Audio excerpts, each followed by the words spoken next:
Hi guys! Today I'm gonna talk about the Korean folktale 콩쥐팥쥐.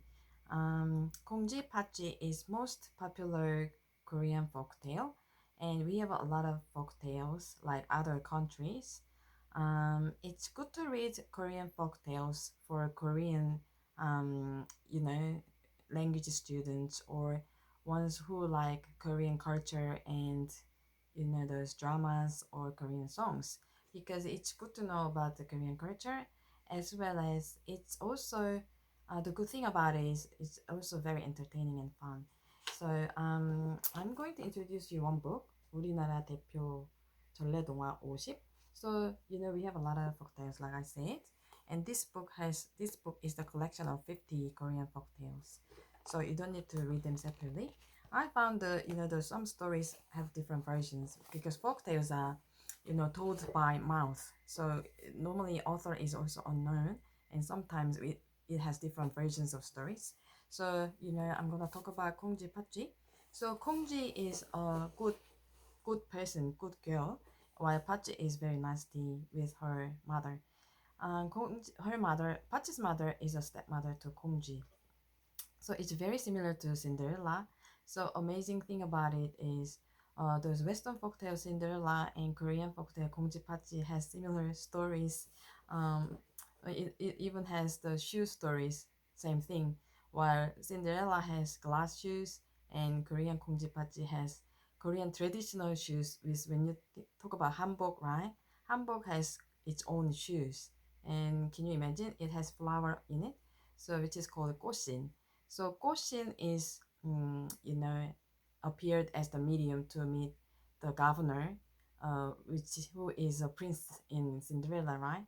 So to meet together anyway. So Kongji has a hard time under the stepmother, and stepmother always cares about her greedy daughter who's Pachi, and stepmother gives different tasks for housework and work in the field because before almost normal people everyone's were farmers and worked on the fields.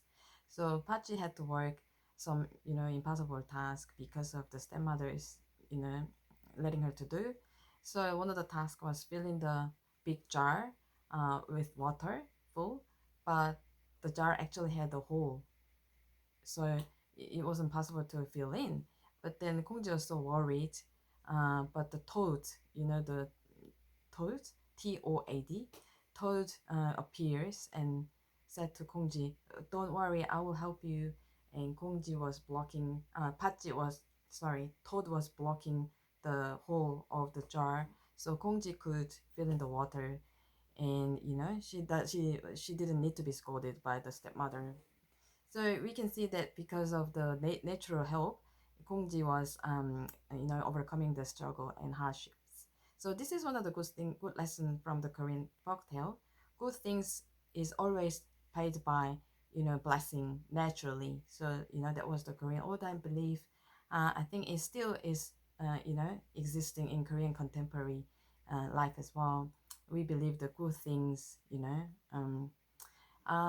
also, Kongji also could, like Cinderella could marry a prince through the shoe. The same, Kongji could meet the governor back time, you know, like prince, the governor, high status man, and he was looking for whose shoes, the shoe owner, the beautiful flower shoe owner, Gosin owner, and it was turned out it was Kongji. So uh, although she was just poor girl, just had a good heart and good motivations. Although her surrounding was bad with her stepmother and stepsister, they were nasty to her. She eventually got through it and she got blessing.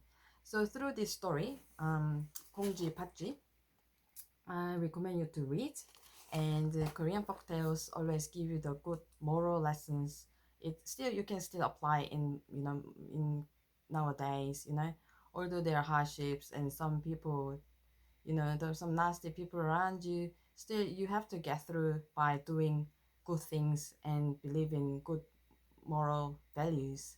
So yeah, so this is also very fun to read, and a lot of Korean dramas still get motifs from the Korean folktales. So it's worth to read. And my student enjoyed the reading, and he said he was happy that Kongji ended up marrying a governor.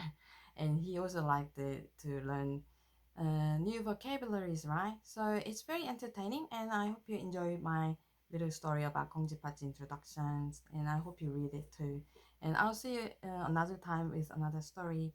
Okay, 감사합니다. 다음에 뵐게요.